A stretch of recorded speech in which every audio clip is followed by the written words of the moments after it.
Have you ever felt hungry after just eating a meal? It's so frustrating because if you want to lose weight and more importantly keep it off, you have to keep hunger at a minimum. After losing 70 pounds and keeping it off, I've learned the secret: enjoying your favorite foods while staying full.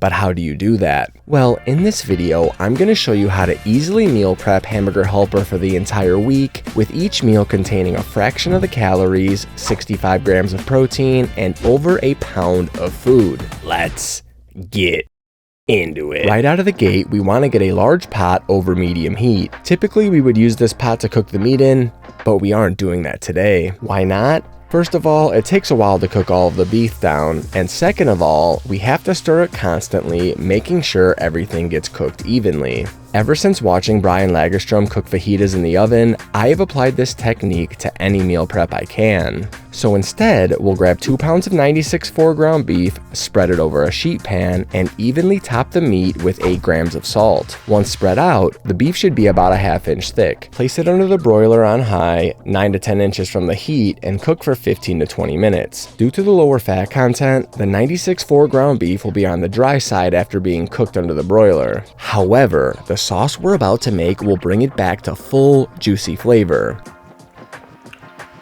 Yes. And I'll show you exactly how later in the video. Beef stroganoff stands out from other pasta dishes because of its distinctive sauce. But what makes it so unique? The layers of flavor. Let's start with the first layer, the vegetables. The mushrooms take a bit longer to cook in the pot, so we'll get those going first. I've already soaked and cleaned 1 pound of mushrooms, as I do with all my fresh fruits and vegetables when I first get home from the grocery store. This means they are ready to chop, and we'll cut them into 1/4 inch slices. You can also get pre-sliced mushrooms if you're looking for convenience. Personally, I find cleaning the pre-sliced vegetables more of a nuisance, so I prefer to cut them myself. Our pot should be nice and hot now, so we'll add 5 grams of olive oil, our mushrooms, and a pinch of salt. Even though our meat already has salt, it is important to season every part of a dish so that there is maximum flavor in every bite. Give everything a mix and set a timer for 10 minutes. While the mushrooms saute, we'll take a large onion and slice off about 1 inch from both the root and the stem. I prefer a sweet onion here, which gives the sauce a sweeter flavor, but shallots or any onion you would like will work just as well. Then we'll cut the onion in half and peel off the first 2 layers. Let's take 1/2 of the onion and turn it so that the root and stem are facing away from us, and cut it into 1/4 inch slices. When we're about here, we want to flip it so we don't accidentally cut ourselves, and we'll finish chopping. Repeat for the other half, give the slices a rough chop, and add 400 grams to a bowl. We'll give the mushrooms a stir, but since they have some time left, we can prepare the garlic. Simply mince or press 20 grams of garlic into a small bowl. After the 10-minute saute, the mushrooms have released a good amount of their liquid and are looking great, but still have some time to cook. Now is the perfect time to add the onion, 5 more grams of olive oil, and another pinch of salt. Once again, stir to combine. After an additional 10 minutes of sauteing, both the onions and mushroom will finish cooking together. While the meat and veggies cook, this is the time where I like to prep the rest of the ingredients, because once the veggies are done, the rest of the sauce recipe comes together very quickly. Once the ground beef is looking like this, I like to pull it and put it on the counter to cool down. Our veggies are ready when they look like this. Now we'll make a little hole in the middle of the pot and add our garlic. Once it sits for about 10 to 15 seconds, let's mix everything together. When the garlic becomes fragrant, we'll add our second layer of flavor, seasonings. Add 15 grams all-purpose flour, 30 grams tomato paste, 4 grams smoked paprika, and 4 grams black pepper to the pot. Why smoked paprika? Smoked paprika is my secret weapon, adding a bold depth of flavor that truly elevates the dish. After comparing versions with regular paprika and smoked paprika, the difference was night and day. If you only have regular paprika, it'll still work, but smoked is ideal. Although the recipe includes salt, these additional spices take the flavor to a new level. And if you're tempted to skip the flour to save 10 calories per meal prep, don't. It helps thicken and stabilize the sauce even at high temperatures. Stir the vegetables with the seasonings, making sure to evenly spread the tomato paste, and cook for 2 minutes. Add 140 grams of any white wine to the pot. Using the spoon we've been stirring the veggies with, scrape up any brown bits from the bottom. This is flavor level 3. While most of the alcohol will evaporate, reducing the calories, I kept the full calorie count in the recipe since I haven't fully researched it. What I do know is that it adds a ton of flavor and is worth the additional calories. Let the alcohol cook for 2 minutes, then pour in the broth mixture. What mixture is that? While the veggies were cooking earlier, I combined 360 grams beef broth, 15 grams better than bouillon, and 14 grams gelatin in a large bowl. The gelatin is going to help give a silky smooth mouthfeel that a homemade broth gives without all the fuss of making a homemade broth. I love it. Of course you do. I make you silky smooth. I tell you this. Bringing us to flavor level 4. I used a frother to blend it, though a whisk works too. Shout out to Brian for also teaching me this technique. Let's combine all the ingredients in the pot and let the mixture come to a simmer. Meanwhile, let's break down the ground beef. I like a mix of big and small chunks, but adjust to your preference. Once it's broken down, mix in any juices that leaked out while cooking in the oven, add it to the simmering pot, and combine. While this simmers for 20 minutes, we'll cook the final component, the pasta.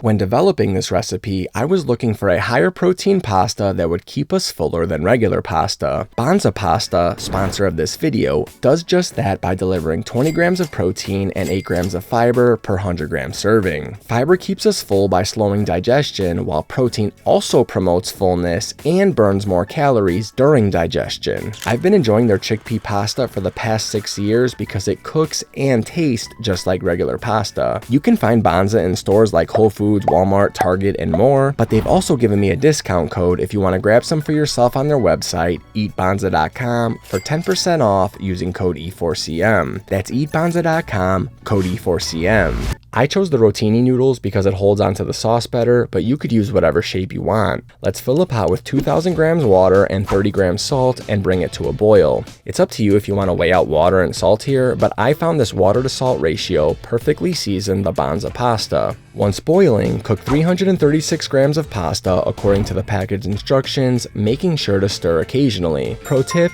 I like to cook the pasta for about 60 to 90 seconds, less than the recommended time if I plan to mix it into the sauce. This is because the sauce will continue to cook the pasta. More on that later. Now, it's completely normal for the water to become foamy as the chickpea pasta cooks. Shit.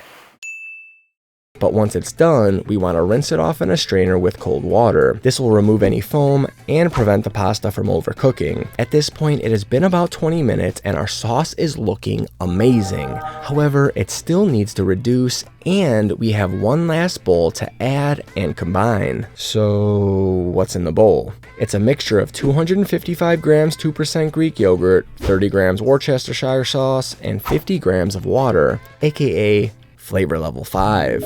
Can you use fat-free Greek yogurt instead? Please don't. The 2% contributes creaminess to the final sauce and adds just enough fat to help soften and hydrate the ground beef, but why add water? Dairy is at risk of curdling or clumping up when added to a high temperature liquid. The water and Worcestershire mixed in with it will prevent this from happening. Now, we'll continue to simmer for another 10 to 15 minutes. With each passing minute of the 30-minute reduction, the sauce becomes more intensely concentrated and delicious, reaching flavor level 6. But why should you care about these levels of flavor? If the meals you eat while trying to lose weight have no flavor, you will eventually break and binge on an entire bag of chips and go back to old ways of eating. I experienced this myself year after year, and it's how I ended up weighing over 260 pounds. That is why all 160 recipes in my cookbook have been made to have maximum flavor with minimal calories. If you want to get recipes early and join the thousands who have lost weight using my recipes, click the link in the pinned comment and use code E4CM for 10% off. Once the sauce is looking like this, we're done.